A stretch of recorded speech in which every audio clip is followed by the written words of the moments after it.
Hello everyone, happy Tuesday. This week is our week 3. Week 3? Yes, week 3. So we will start our journey in atmosphere. And this week and next week is our first lecture number 3, Introduction to Atmosphere. So the textbook, the chapter is chapter 2. And you will see the chapter title is The Portrait of Our Atmosphere. So basically in the following 2 weeks, we are going to learn the basic facts and key environmental issues and climate change issues, global warming, climate change happening in our atmosphere, which is right a topic for this time, right? I bet you feel the rising temperature. You feel, oh, there's more and more hurricanes every year, right? And also carbon dioxide level, you see that, and the most recent wildfires. And you hear that on the news, on social media, a lot of people still have the misunderstandings on our atmosphere.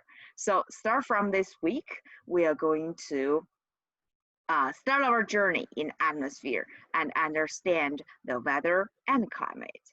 Okay. Also, this week I'm participating the annual meeting of the American Meteorological Society, the annual meetings. There's 101st annual meetings. So it's a pretty long history about that association. And I will be presenting tomorrow. So I'm very excited about it too. We have a very good collaboration with National Weather Service in Oxnard. So in a normal year, if there were not pandemic, use the wrong word, pandemic, we will be visiting there. We have a field trip to their office every year. So I hope,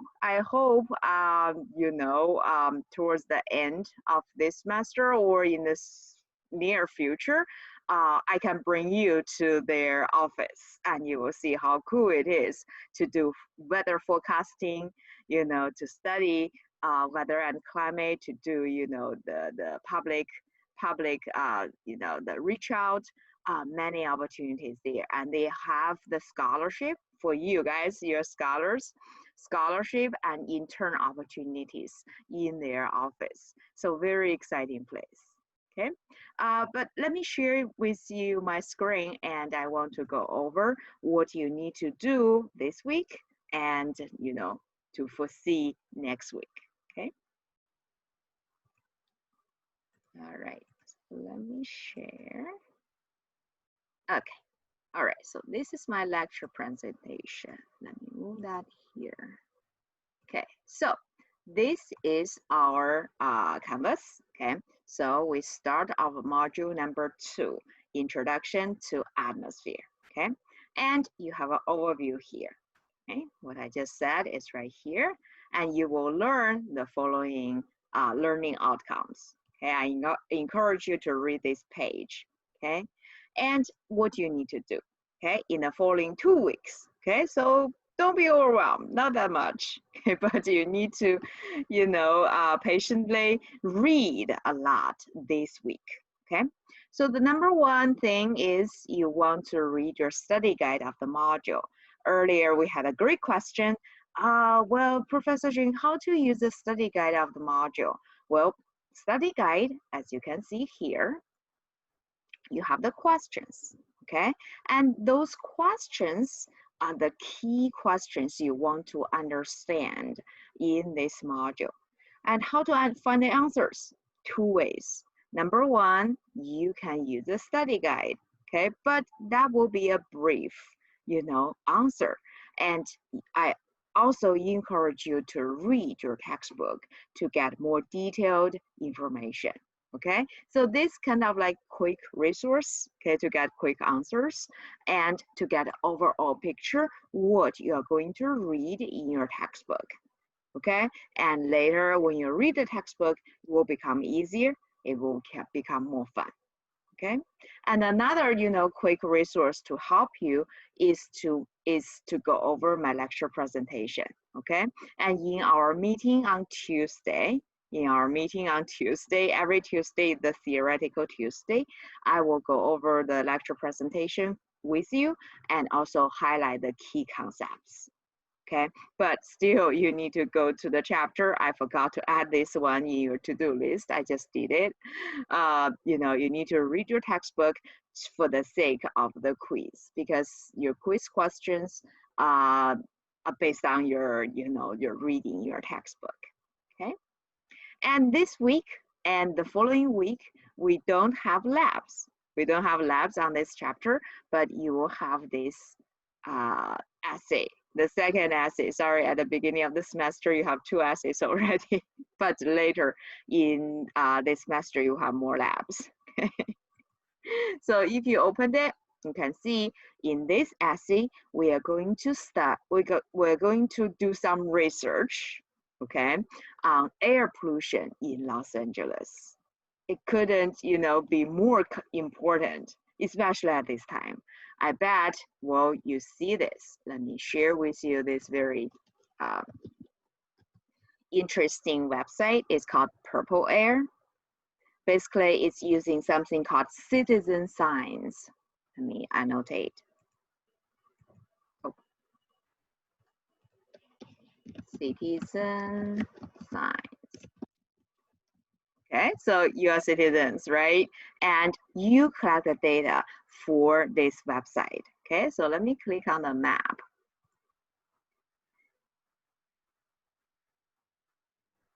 So you can see this map is a global map, actually.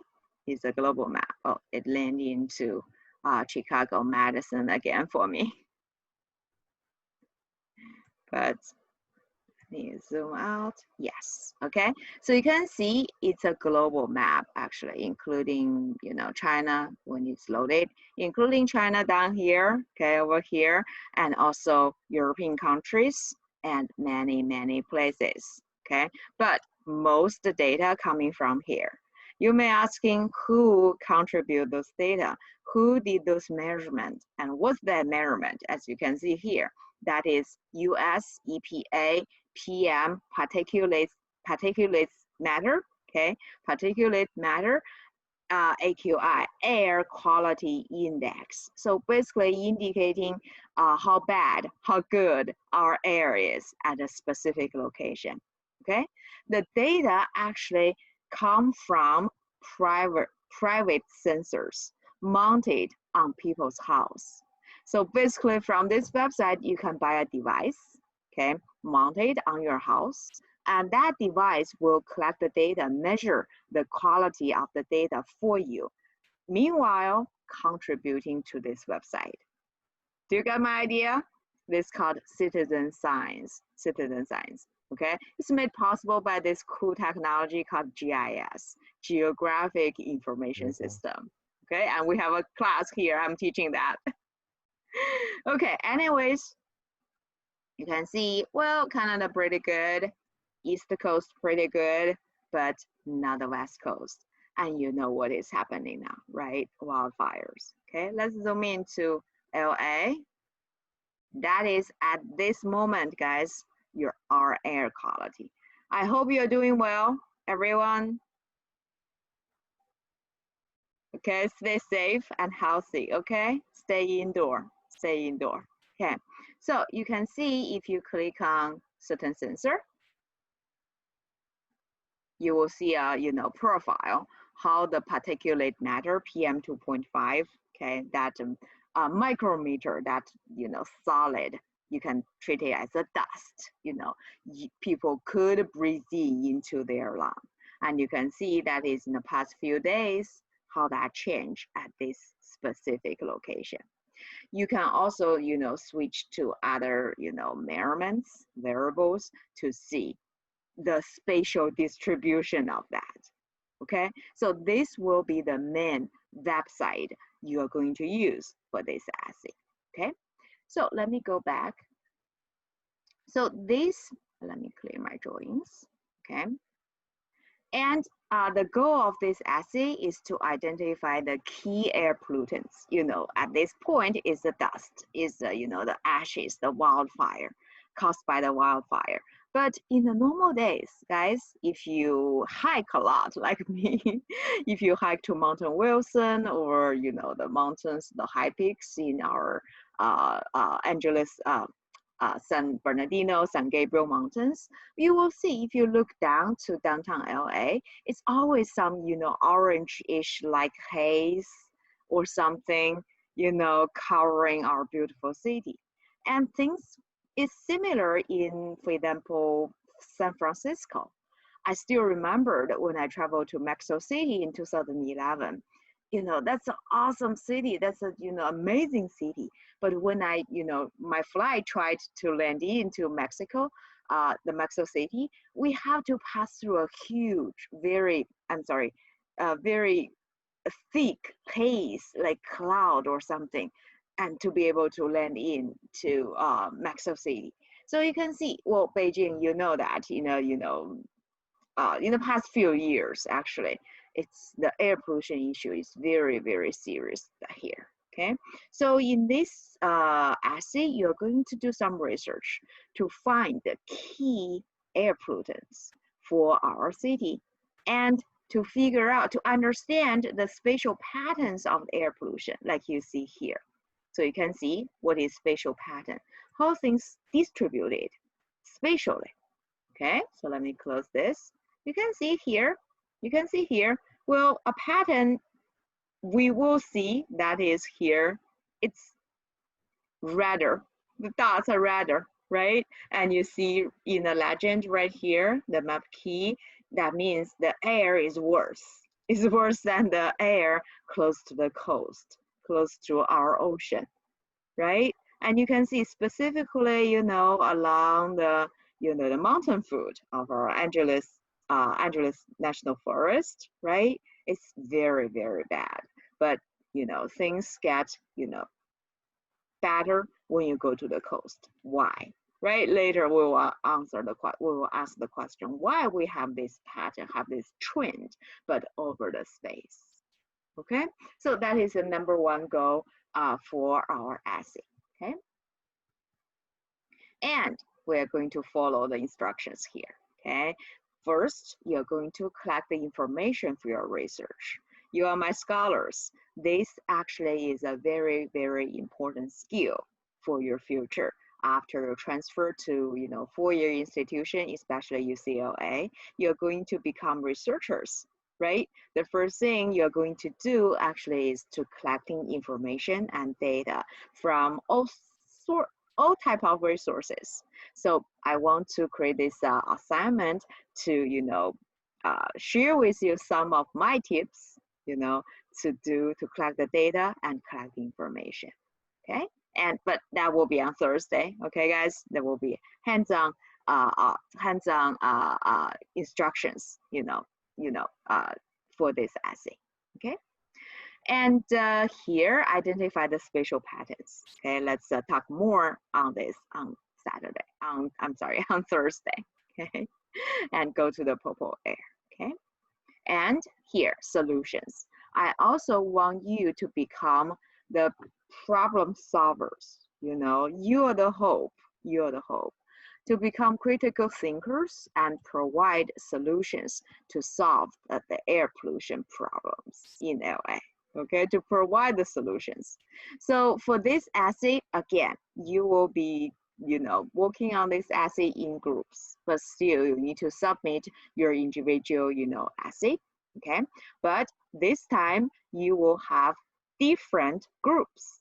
I will group you. I will let you know. I'll let you know on Thursday, based on where do you live. Okay, in LA. I hope everyone is in LA right now. No one like me in a foreign country. No? Okay, so I would appreciate if you can let me know the address you put in your student profile, because I can see your profile, I see your address over there. Okay, I will group you based on your city. So where you're from in LA. Okay, so people living in the same city will be working in the same group. How cool it is, right? Okay, yes, okay. I won't share your address with other people. Okay, I just based on the groups. Based on the groups, based on your location to group you guys up. Okay. All right. So this is our essay, the main thing for the following 2 weeks. So no rush at all. Do the research because this one is very important, right? Okay. Okay, so then that is our lecture presentation. So today I will go over the lecture presentation with you, okay, and highlight the key information you want to read in the following 2 weeks, okay? And don't forget, if you have any questions, post on the Q&A board, okay? And by the end of, I will release this quiz later this week, okay? But take it after, you finish studying, reading your textbook and take it, okay? All right, so that is our lecture presentation right here.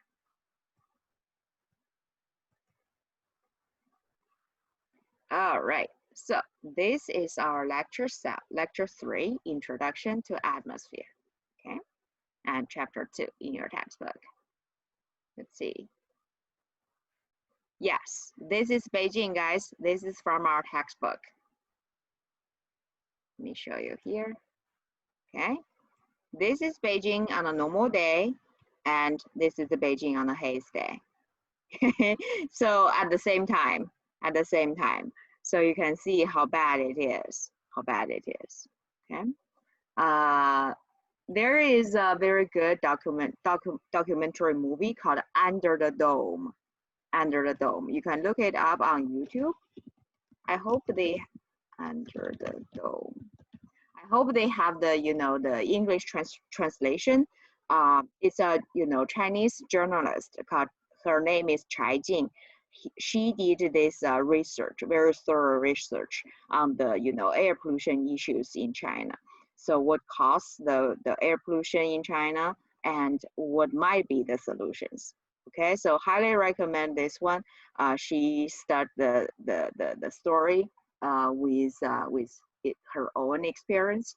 She basically had this baby, newborn baby, and from the very beginning, this baby, was sick. So she had to kept her baby indoor for, if I remember that right, 5 years, because of the air pollution. Okay, so it's a very sad story, but she did a great job to, investigate this whole problem, air pollution in China. Okay, highly recommend it. Okay, anyways, let me go over the slide. Okay, so our atmosphere, in addition to air pollutions, we actually have very, a lot of cool facts about the atmosphere. So for example, how high it is, right? How thick it is. As you can see, well, actually it's quite thick, right? It's quite thick from our perspective as a human being. So you can see, well, to the top, there's no sharp boundary. The top, we can detect the air is called exosphere. Okay, that's the the outer edge of our atmosphere. It's more than 6,000 miles. But in this, if you reference to our universe, to the size of our Earth, 6,000 miles is not a big deal. It's actually very, very thin, okay? But we are living in this pool at the bottom, okay, of this atmosphere. And you can see it, separated into multiple layers. Based on what? Later you will see, based on temperature, okay? And different things will happen. Different things will happen in different layers. Like me, later this week, actually on Saturday, I'll be flying to Dubai. So my airplane, they want to, go to the second layer called stratosphere. They don't want to stay in troposphere. I don't want to stay in troposphere while I'm flying because you will have a lot of turbulence. It's not safe. It's not safe. Okay. But stratosphere, you know, fun thing is you will read it in your textbook. The air mostly they flow horizontally. So this airplane, it's very good, you know, like you swim, right? You just go with the currents. You take no effort if the situation is right, and it will be safer because you don't have like troposphere. You have this hot air rises, but cold air coming down. You constantly have this, we call that convection. So this actually is the key to create those, you know, turbulence in our troposphere. That's also the key to give us weathers. For example, hurricanes. You hear that, you see that on the news, right? Okay, and you know, the meteors. Okay, the meteors actually is in this, the second layer, I'm sorry, the third layer, mesosphere. Mesosphere, they burn out. Okay, and you see the shooting star, and you make, you know, your best wishes, right, for your loved ones. And if you travel to, you know, Alaska, you will see this cool thing called aurora. Aurora. Aurora is, you know, is created by our sun. You know, the electric particles sent from our sun, they interact with the magnetic field of our atmosphere. And they have, you know, they release those beautiful lights, actually. That is your aurora. Okay. And of course, you can see NASA, okay, you know, those cool satellites they sent, you know, to our universe to help, you know, make observations on our Earth surface. Okay, so we have different layers and you have different cool things happening there. And, you know, some people go crazy, like this guy. His name is Felix. Okay, Felix wants to know, oh, if I jump from stratosphere, the second layer, Jing will be flying in all the way to the ground, what he would experience. So he had this crazy idea and he did it. In I think it's 2016, I guess. Okay, he jumped from stratosphere all the way to the ground. Of course, he had a parachute. Okay, but he, you know, free fall. Okay, from the second layer of our atmosphere all the way to the ground. So you can check out this YouTube video to see what's you know, this cool, you know, adventure, very crazy adventure actually. Okay, so those are some basic facts, you know, in our atmosphere. Okay, and you have this, you know, fun game to play with to learn some basic facts. Highly recommend it to, you know, check it out. Okay. Stop me if you have any questions. Okay.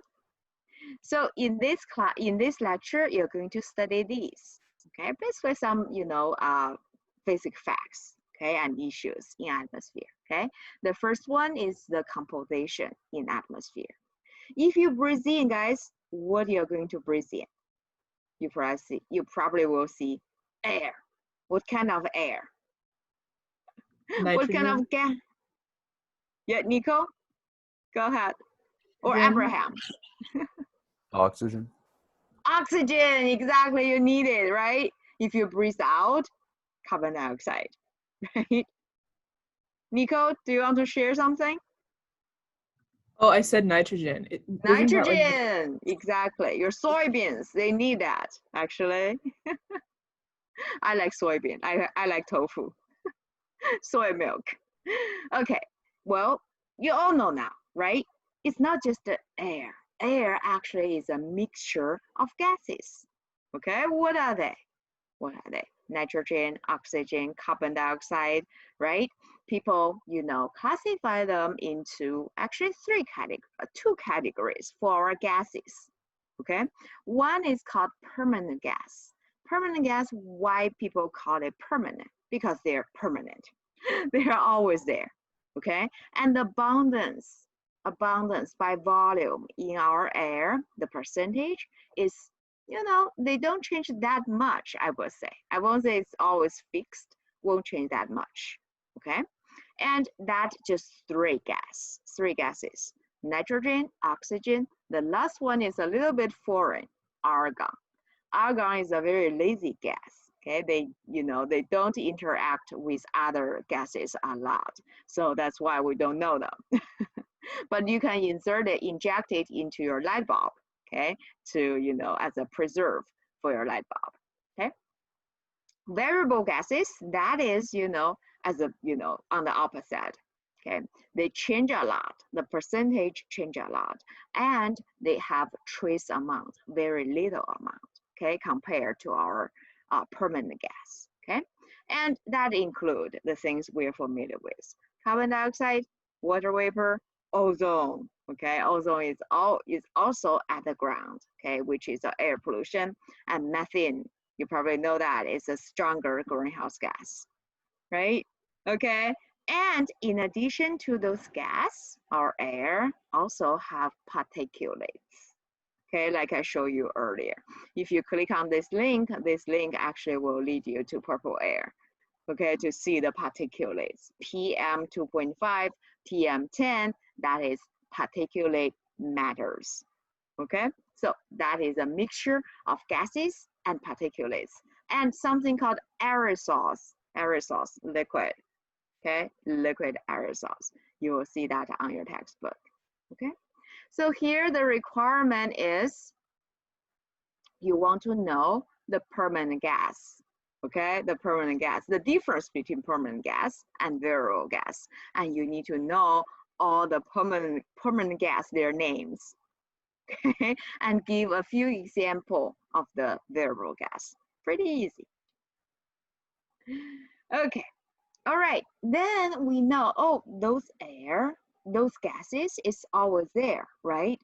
But don't think they just stay there forever. Like you have done a great job. I'm still working on the grading, okay? On your essay, you have loops.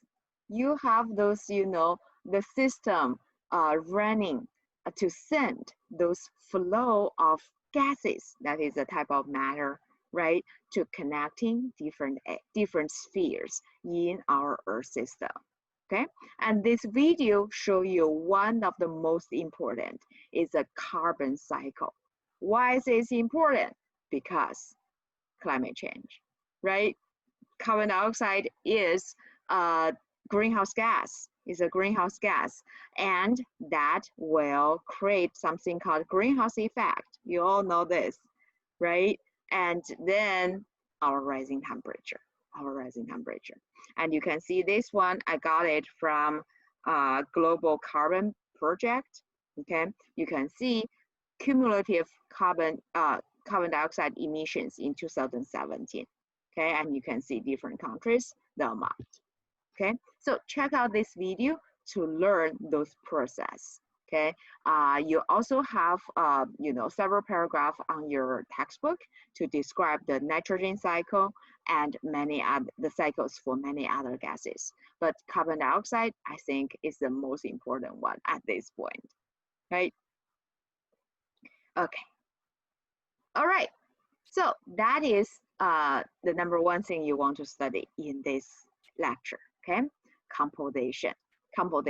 And where the gas coming from, where the gas go, okay? To put, to emphasize that concept, the link, everything connect to everything else. And also you have this Earth system, those systems, they're connected by the flow of energy and matter, what you have done in your essay number 1, okay? Okay, then the next topic is, I showed you earlier, we live at the bottom of a pool of air, right? And well, if you, like me, like swim, like diving, if you go to the bottom of the pool, you'll feel, oh, there's a lot of pressure on me, right? Okay, you don't feel anything, now living here, but air should like water because they're, oxygen, right? Molecules. They also have the weight. Well, we are living at a pool with the depths 6,000 miles. How heavy it is, right? In atmosphere, and why we don't feel it. Okay, well, let me share this YouTube with you. Okay, let's watch that together. It's weird, we don't feel it, but why Jing say air have a weight? Okay. Oh, let me stop share. I need to share with the computer sound.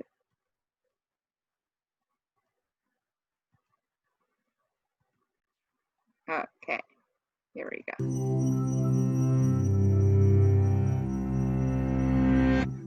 You may not realize it, but from the moment you got out of bed today to the point where you sat down to watch this video, you've essentially been swimming.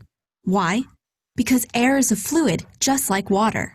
It has waves and eddies, it flows, and when you push air out of the way, it rushes around you into a wake. So why don't we notice it most of the time? We commonly think of air as empty space. But while 1 cubic centimeter of interstellar space, the volume in the tip of your pinky finger, contains roughly 1 atom, the same volume of air has about 10 quintillion molecules. If that sounds hard to wrap your head around, it happens to be about the same as the number of insects alive on the planet, all crawling, climbing, and flying over each other in an enormous, tightly packed swarm. When this swarm of molecules runs into things, it exerts a force, pressing against the boundaries of the fluid like water pressing against the glass of a bottle. This is known as air pressure. And while air is lighter than water, all those molecules still get pretty heavy, with the total air filling a typical school gym weighing about as much as an adult elephant. So when you walk into a gym, how come you're not immediately crushed by the elephant of air in the room? Well, first of all, because most of it is pressing on the floor and the walls, and the part that is pressing on you is pushed back by the pressure inside you. You see, the air, as well as the water and everything else that fills our bodies, exerts an amount of pressure equal to that of the air outside. Of course, this is no accident. It's precisely what allows us to survive in the normal atmosphere, and what makes it more difficult at high altitudes or deep water. And we normally don't feel the air pressing on us because it's generally uniform. So even though different amounts of air molecules are hitting you at different times, the swarm is so thick that all those little differences average out. What happens when air pressure isn't uniform? This means that the molecules are pushing harder in one region of air than another, driving the airflow from the higher pressure region to the lower. We feel this flow directly as wind, and the pressure systems that meteorologists are always going on about are responsible for other weather changes, from the mundane to the catastrophic. But differences in air pressure do more than just let us complain about the weather. They're the very reason we're alive. We breathe by lowering the pressure in our lungs, allowing air to rush in. So the next time you take a deep breath, think of the unfathomable number of air molecules you're commanding to move. We look up at the night sky to ponder the infinity of space. But unless you're watching this video from that deep space, there are more air molecules in and around your body than there are grains of sand in all the world's beaches and deserts, stars in the visible universe, or both of those numbers combined. The vastness of the universe is right in front of you and inside you.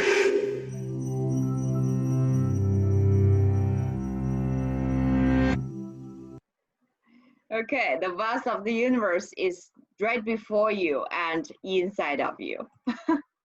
I was like so moved about that sentence. Okay, so let's see. Are you still seeing my screen? Yes? Yes, we see it. Okay, great. So as you can see, why you don't feel that? You get used to it.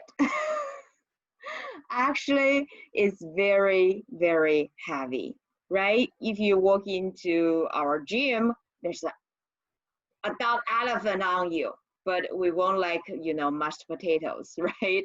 Because air push to all the directions. Air push to all the directions, and the pressure inside of you also pushing out, right? And well, this push, actually, we call that air pressure. What causes air pressure? Okay, because the weight of the air, because the movement of the air. Okay, so you can see here, number one is the gravity. Gravity gives you the weight, right? And you can see here, well, the total is this many tons. Okay, that's a lot. That's a lot. But in addition to that, you can see in the video the movement of the air, because the air is constantly moving. Okay, they will punch on you, give you the pressure.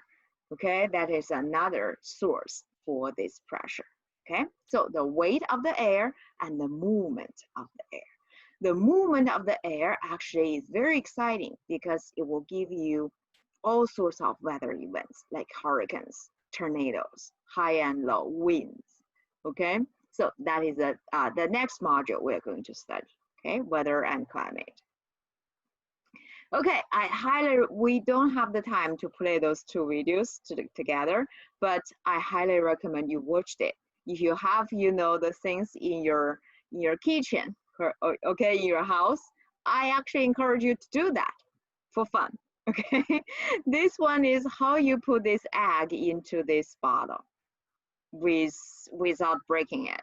Okay, without breaking it.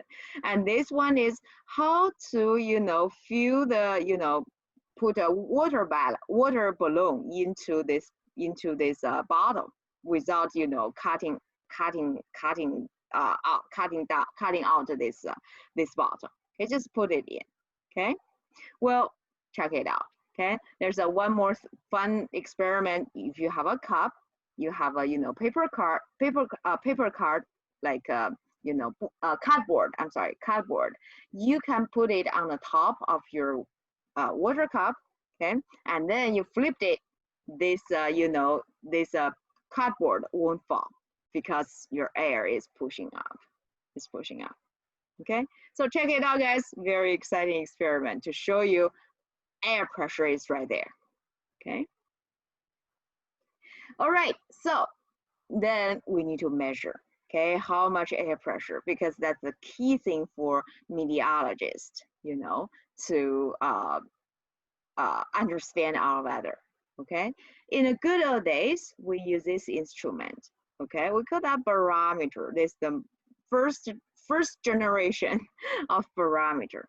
What they did actually is they have this mercury, the dish. Okay, and they have this tube. This tube, one end is sealed, the other one is open. Okay, but this tube, before you put it in the dish, you need to make it, vacuum, nothing in it. Okay, nothing in it. Then you put the tube upside down. Okay, and you will see gradually the mercury in the dish will gradually, slowly rising up. It's like someone, push the mercury down. Who pushed it? Actually, is the air. It's the air. Okay, air push it down. Okay, and you have different, air pressure. Let me annotate here. You have different air pressure at different elevation, guys. You can see. Okay, put it here. Okay, and you can see as you go up in the first layer, troposphere, actually all the layers, you will see your air pressure fast decrease. Okay, why? Because here, gravity pull everything down. When you are very close to the Earth's surface, you have more air molecules. Then it's heavier, right? Then it's heavier, and they give you more pressure. Okay, but when you go up, you can see, okay, at this level, 10 miles above the ground, it's actually not that much air molecules up there. Okay, so that's why you see this profile of atmosphere pressure. Remember, it's always decreasing, no exception. Okay, always decreasing. So that's why when you go to the high altitude, like you go to Colorado, okay, if you go to Peru, go to Cusco, okay, go to Tibet Plateau in my country, okay? You will feel hard to breathe.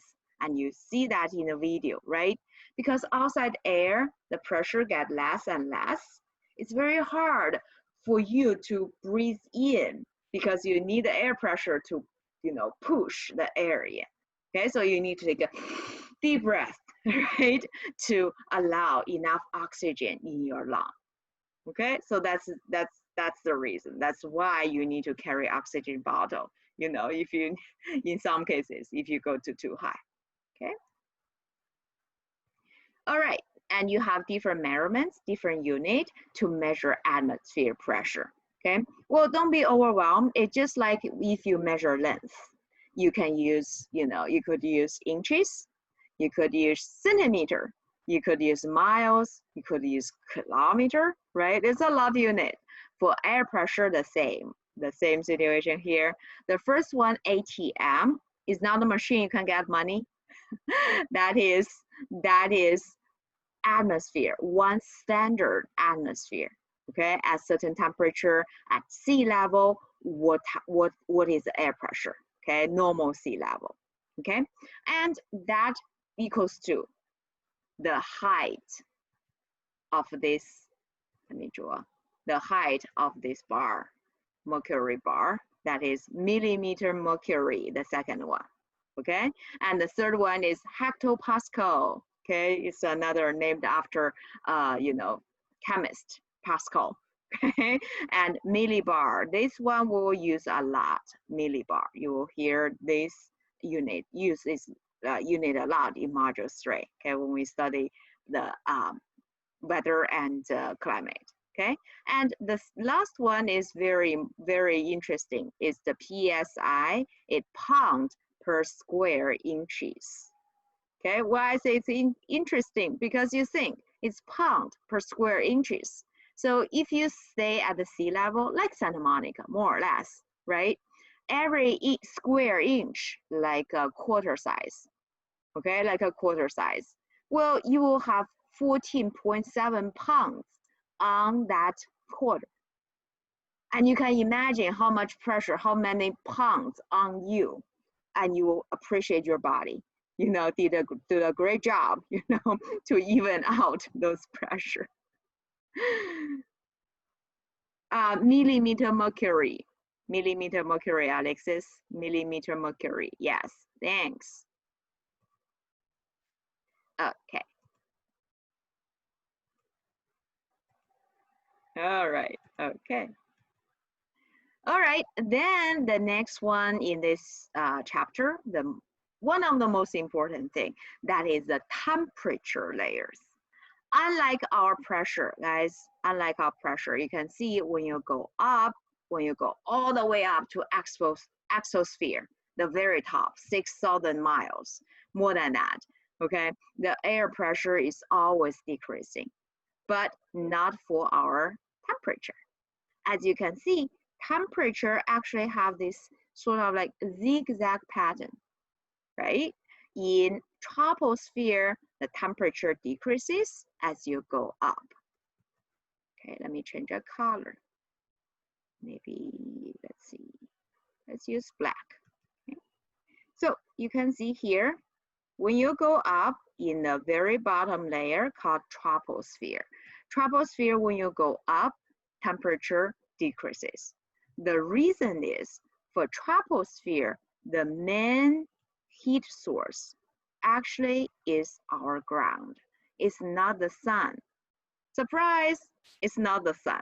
It's the ground. It's the ground. When we next module learn the energy balance for our atmosphere, you will see the heat from our ground actually is twice, times larger than the heat, the energy from the sun. Okay, so that is your troposphere. That's why the temperature, when you go up, temperature decreases, because you stay away from your heat source, right? Your stove top is at the bottom. It's just like your pan in your house, right? Okay, but this one is important, okay? Because we have this decreasing temperature. We have what? We have warm air. we have warm air at the bottom, we have cold air at the top, and you know, cold air, like cold water, they're denser, okay? So cold air want to sink, and the warm air want to rise. You know, hot air balloon, they want to rise, right? Because they are less dense. So you constantly have this convection, like your convectional oven in your house, okay? Circulation, that actually sends the water moisture from the ground to the sky to create clouds, to create, you know, hurricanes, to create tornadoes, you know, those very thunderstorms, those weather events, okay? So that actually is the key. If we don't have this convection, we don't have this decreasing temperature when you go up, your convection won't be there, we won't have any weather, okay?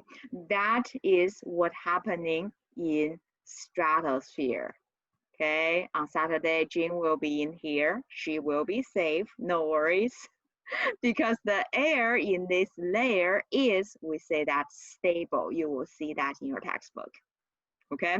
So why is it stable? You can see cold at the bottom. But when you go up, temperature increases. You can see it go to this end, right? Temperature increases. Why? Because in this layer, they're very far away from the ground, by the way. The ground heat cannot get there, but there's one important gas called ozone, okay? You have an ozone layer in this layer, okay? And the main job for our ozone is to absorb UVs, okay? The solar energies, solar energy from our sun, right? Okay, so when they heat it up, they will heat up stratosphere first. Okay, so it's just like you have a warm pad in this layer, So that is why ozone layer is more or less, you know, at the close to the bottom of the stratosphere. Okay, so that's what, I'm sorry, in the middle of the stratosphere. So that's why when you go up, the temperature increases. You have more and more heat, more and more heat. Okay, and then in the third layer, we call that mesosphere. Meso means in the middle, okay?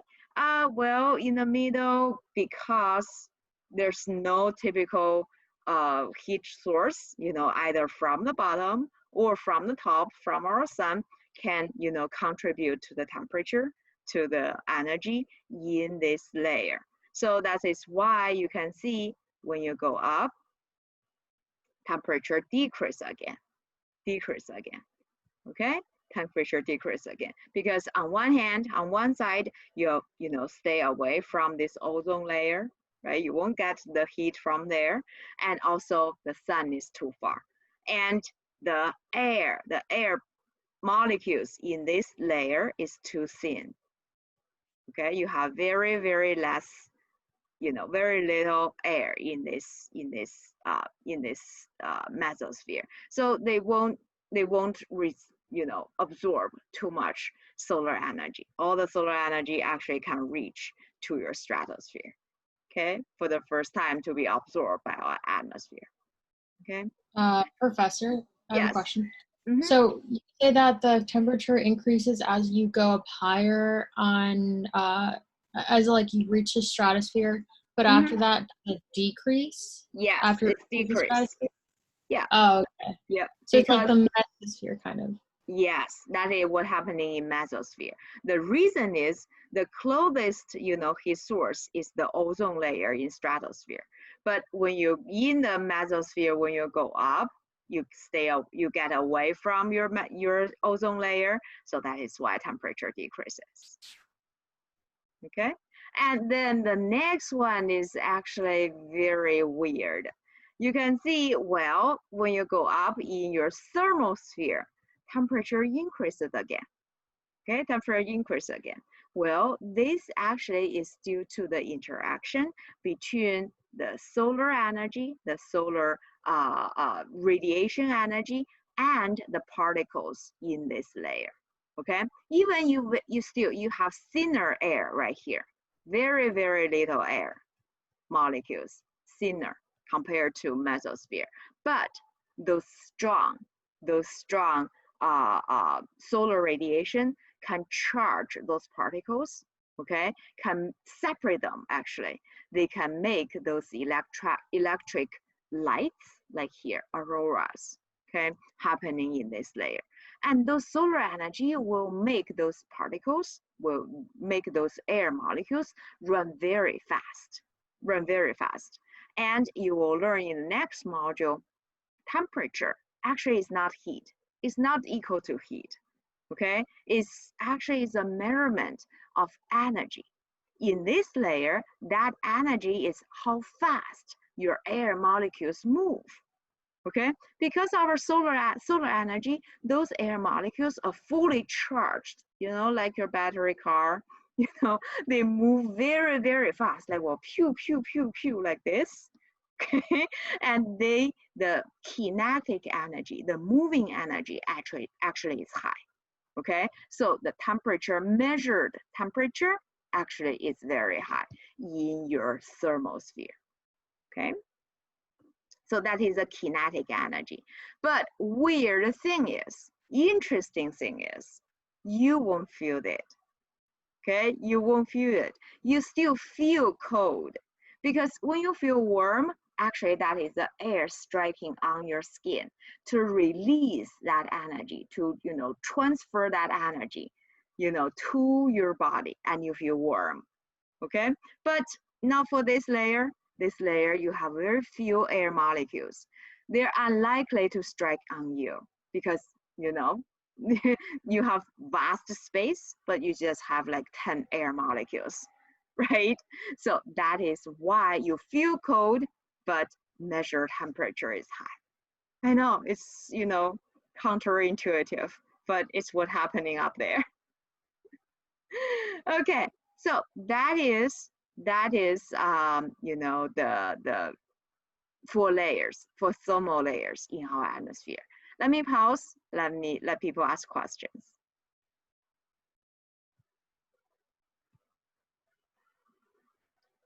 Good. Okay, so you must know in different layer how temperature change and why. Okay, and the rest of the slides basically are the basic, you know, knowledge. You will read it. I just highlighted, listed here. Okay, for each sphere. The most important one at this point actually is your troposphere. Okay, troposphere. So you can see troposphere, the depths actually vary a lot, 8 to 18, right? Why? Actually, it's higher above warmer places, for example, equator. But when you go to the North Pole or South Pole, when it's very cold, it's got thinner because the thing I just mentioned, the convection. This troposphere actually is characterized or created by this convection. Okay, warm air can rise. If you have a lot of warm air from the ground, like equator, right? Like summer in Santa Monica, they can rise very high. Then in that case, your troposphere will become thicker. But in winter, at cold place, when the air is cold, they don't want to rise, your troposphere will get thinner, okay? And you see a lot of hurricanes now is hitting our, you know, Florida, East Coast, right? Some people ask me this question, Jing, how tall a hurricane is? Well, they can be maximum 18 kilometers if they are lucky, right? They can go all the way to the top of your troposphere. We call that tropopause, okay? And you can see how we mark the tropopause. That is your temperature, not the height, because that height vary a lot, okay? As soon as we reaching to this temperature, negative 70 something Fahrenheit or negative 47 Celsius, okay, we mark, oh, that is a tropopause, okay, by temperature, okay? And how fast your temperature will decrease when you go up, that is we call that temperature lapse, L-A-P-S-E, lapse rate, okay? That is global average is this number, but different places, they have different numbers, okay, different numbers, okay? And another thing you must know is the pressure fast decrease, okay? And contains all the weathers, okay? You will read more details on your textbook, but those are the key takeaway points, okay? Okay, Daniela, make notes. I like she's just so seriously taking notes. I like the, face expressions. Wonderful, great job. Okay, anyways, you do this for all the spheres, okay? But I have the highlights, I think, later. Yeah, you have the highlight, you have the, other for other layers, but the most important thing is the troposphere, okay? All right, so here, air pollutions, okay? I want to save those slides for Thursday because this is such an important thing right now, the particulates, to basically introduce you the basic concepts, what is particulates, and in addition to that, what are other air pollutants, okay? Mainly in LA, we curious about that, okay? What is how this temperature, so-called temperature inversion, make things worse, okay? Stop this convection, make these things worse, okay? And also ozone depletion happening in our Antarctica, okay? And more people get skin cancer, right? You have more and more UV penetrates through the atmosphere, cause skin cancer, and what causes this, okay? So this is another thing we're going to study on Thursday in our meeting, okay? All right, so let's see. Let me stop share, okay? One more thing before I let you go. I have one more minute. Let's see.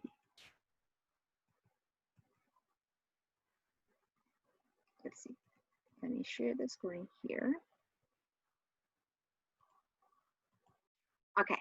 All right. So if you want to, study ahead for your essay, okay, there are actually a few resources you can check out early, okay? So for example, number one, you will start this essay by collecting the data, right? So I encourage you to refer to this website, that is EPA criteria air pollutants. They list 6 main air pollutants in United States, and all of them are in LA. Okay, if you click on this one, California Ambient Air Quality Standards, you will see they include all 6 listed here. Okay, all 6 listed here, and also I think we have 8, okay, or 9. We have 3 more. Okay, so check it out. Check out their website. Okay, and to summarize the key air pollutants and the main source, basically you will just read those pages to find, utilize lead containing fuel such as blah blah blah blah. So those are a source for those air pollutants. Okay, so if you want to study a little bit early, well, go ahead to read those pages. Okay, and here you will have an essay template. Maybe you can find a time. If you have a time, download this template. In the first section, you're going to fill the table. This basically is how we collect the data. Okay, we don't want to just pulling in, different data layers, data sources, make a mess, right? We want to stay organized. So this is one method to keep your data organized, to put it in the table. Okay. Okay. So that's it. That's it for today. And I will show you how to, collect the data, collect the data and information, explore the spatial distribution pattern, and analyze it, okay, on Thursday. Okay.